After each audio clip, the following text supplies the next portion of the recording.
See how they've all run up the sides, baby. They all got scared of it. Nearly all gone up the vines now.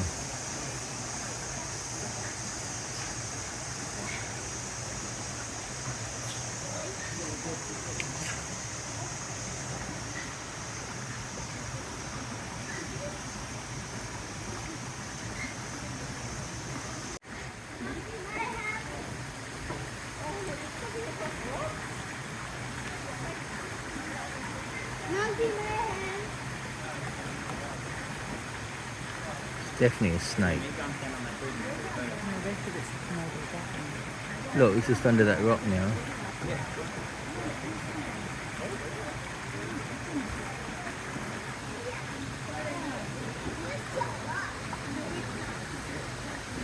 Maybe it don't have Komodo dragons. Huh? That's what they said. Well, they're wrong. You're in the wrong country.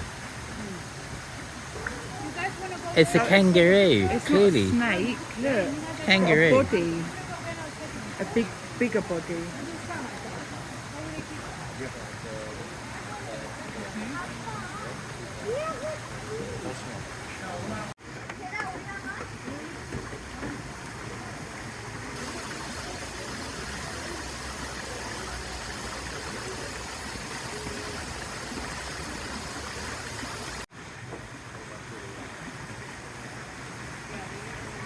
Very cool.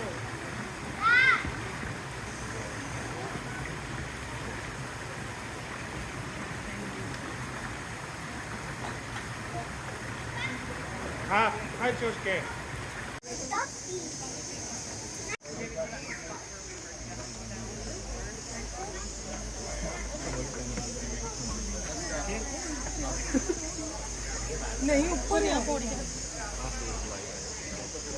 Roxanne, you got him.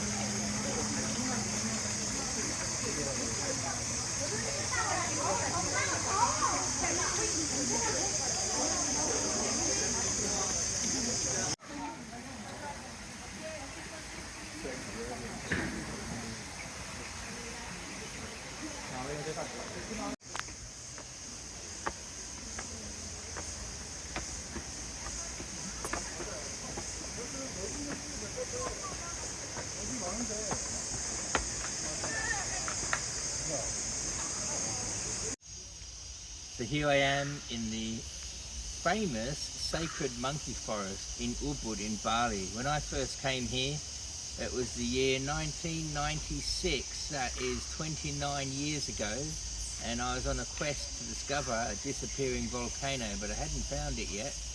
I had my 2-year-old son and my 9-month-old daughter with me, and we discovered the monkey forest by joining in a street procession, which included dozens of Gamelan orchestra men, all finely dressed, playing on their gongs and their drums, and many, many women, dozens of women with ornate, beautiful dresses on and huge towers of fruit upon their heads as offerings.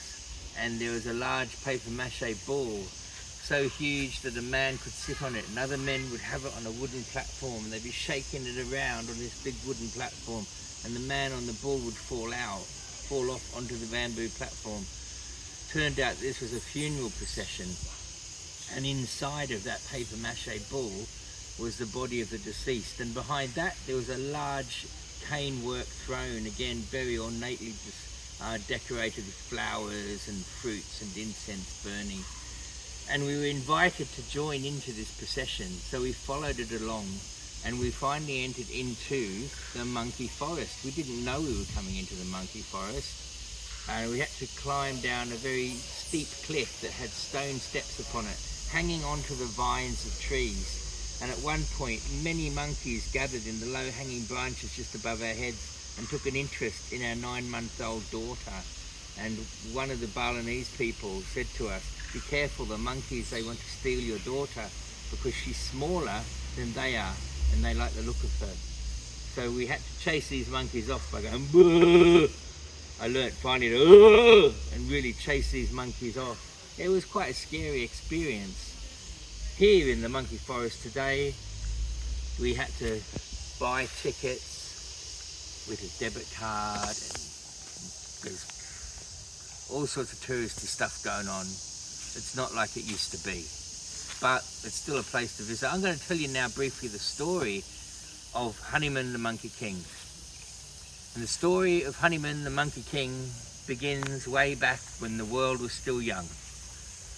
And Hanuman the Monkey King was sat within a large stone boulder that had been forged by lightning. So he stopped. So once upon a time, when the world was still young, there was an enormous mountain surrounded by forest. The mountain itself had no trees upon it, only stone and some caves. The forest was full of tall trees and hanging vines. For a long time, the local people who lived in the villages around that mountain, they called it Monkey Mountain, because there were so many monkeys living on that mountain. But over a process of decades becoming centuries, goats came along, and goats took over the mountain instead of the monkeys, because the goats were stronger than the monkeys were, and it became known by the local people as Goat Mountain, and only in legend was that mountain ever called Monkey Mountain. And it was Goat Mountain for centuries. This is how the people knew that place. Why did they call it Goat Mountain?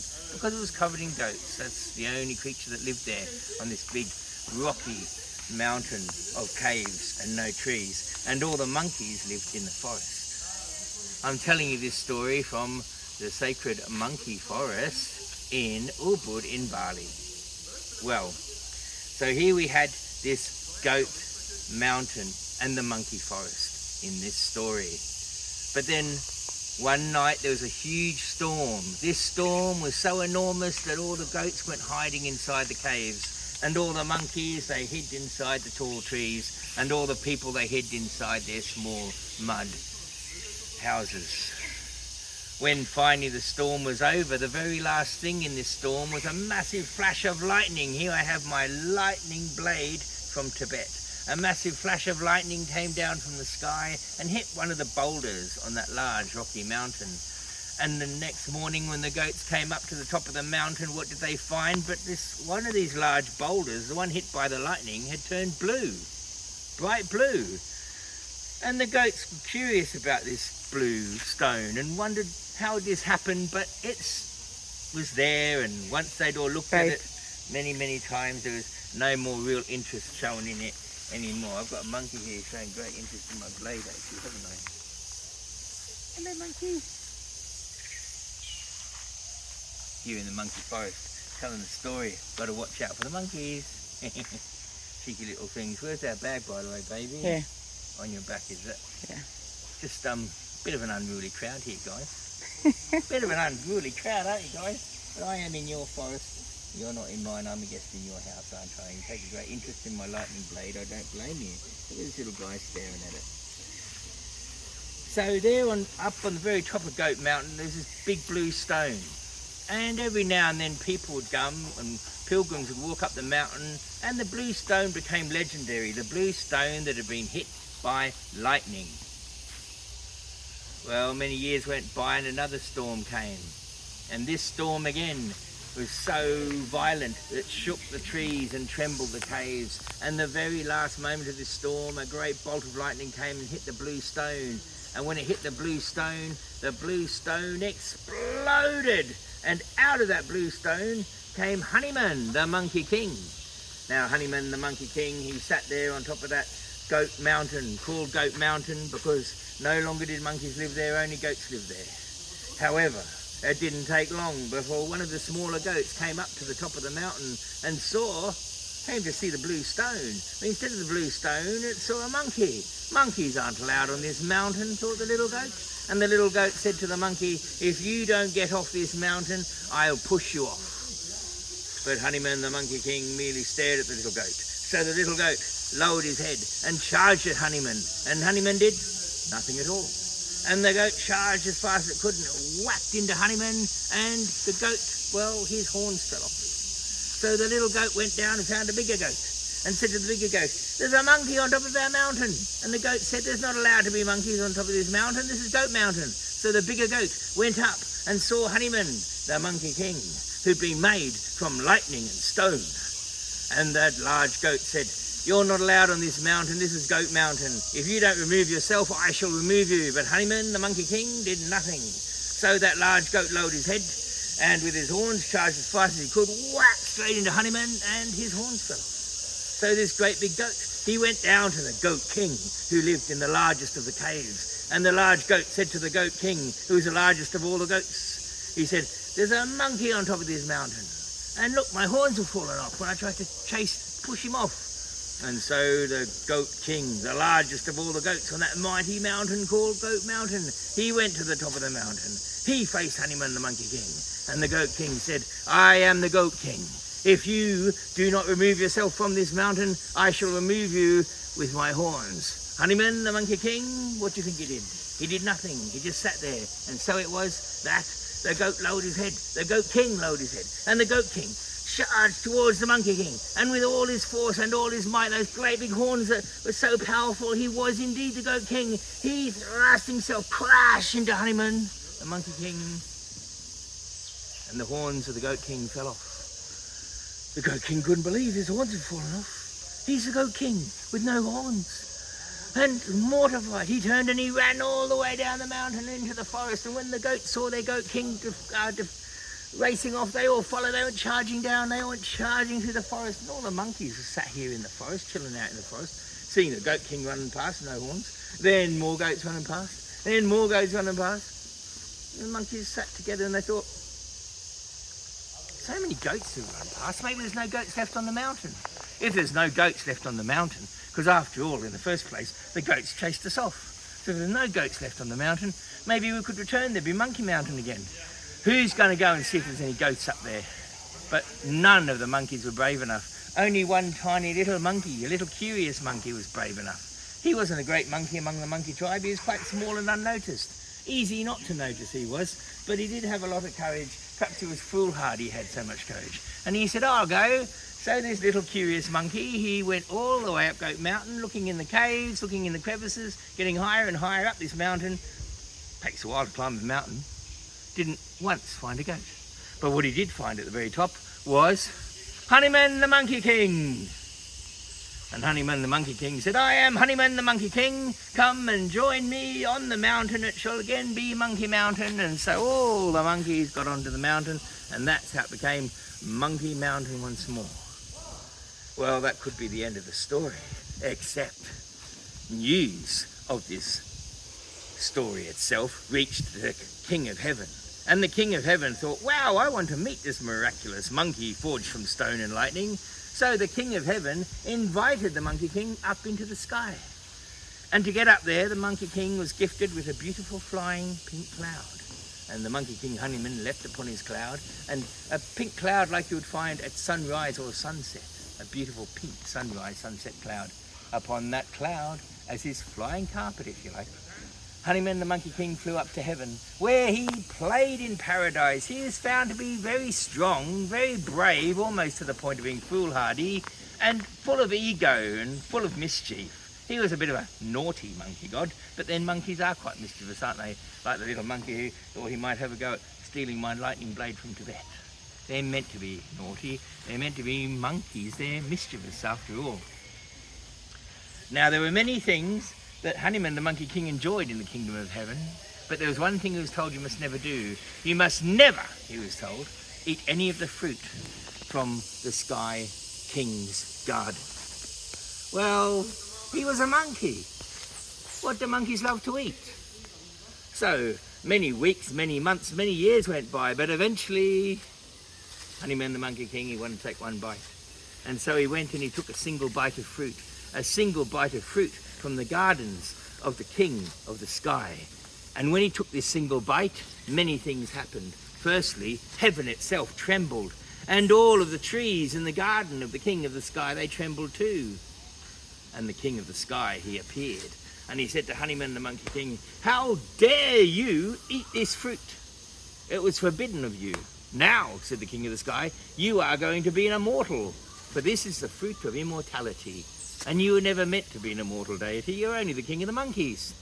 Anyway, so Honeyman now was immortal, but he was cast back down to the earth. Where do you think he lived when he was cast back down to the earth? Well, on Monkey Mountain, of course, where he got to be king. And he was very, very powerful. And if ever there was bad tidings, if ever there was demons and dark shadow energies anywhere in the land, Honeyman the Monkey King was always ready to take them on. Where many others would shy away from demons or be enchanted into their power or run away screaming, Honeyman would go, ah, demons, and charge in with great gusto. He was so full of courage it was almost foolhardy, and yet there was not, in the end, a battle that he didn't win. Sometimes it appeared he'd lost, But he always won. In fact, one of the battles he appeared to have lost was when the king of the sky first cast him down to heaven. He was cast down inside the actual cliff face of Monkey Mountain. His head was sticking out, his arms were sticking out, but he was sat there on this mountain. He was so powerful he could have shaken the cliff away from himself. But the king of the sky made sure that a single sacred text printed on silk landed on the cliff face above Honeyman's head, and until that was removed, he'd always stay stuck inside that mountain. Anyway, he was finally freed by a priest, and Honeyman the Monkey King did all his work, chasing off demons and fighting shadow forces, but he became very arrogant. There was no demon in the land that could beat him, and he thought, I'm as great as the king of heaven himself. Why shouldn't I be the king of heaven as well as just the king of the monkeys? Well, this story goes on to explain that in the end, he made a challenge to the king of the sky.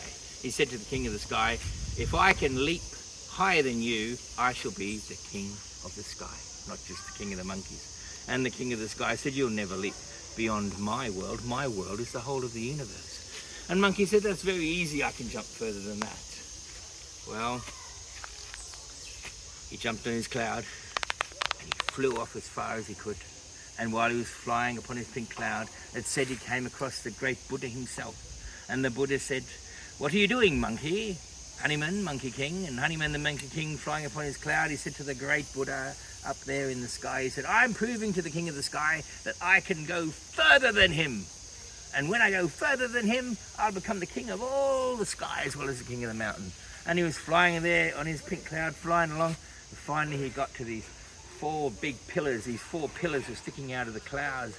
And it said, the edge of the world, written on those fingers. He thought, this is the edge of the world.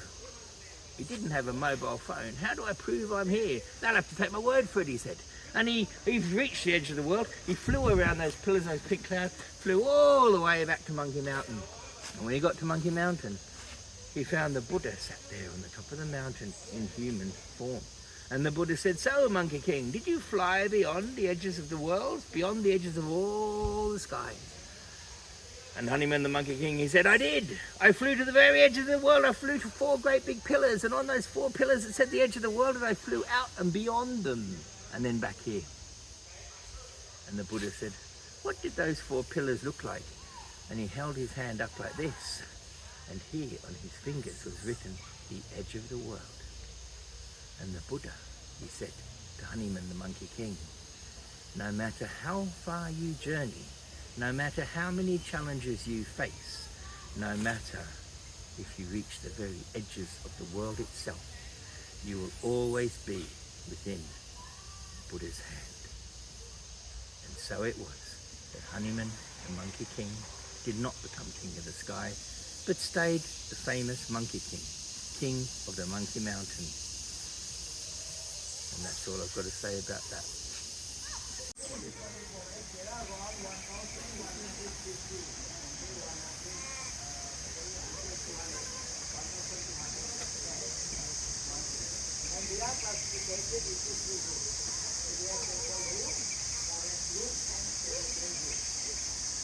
Have you got one?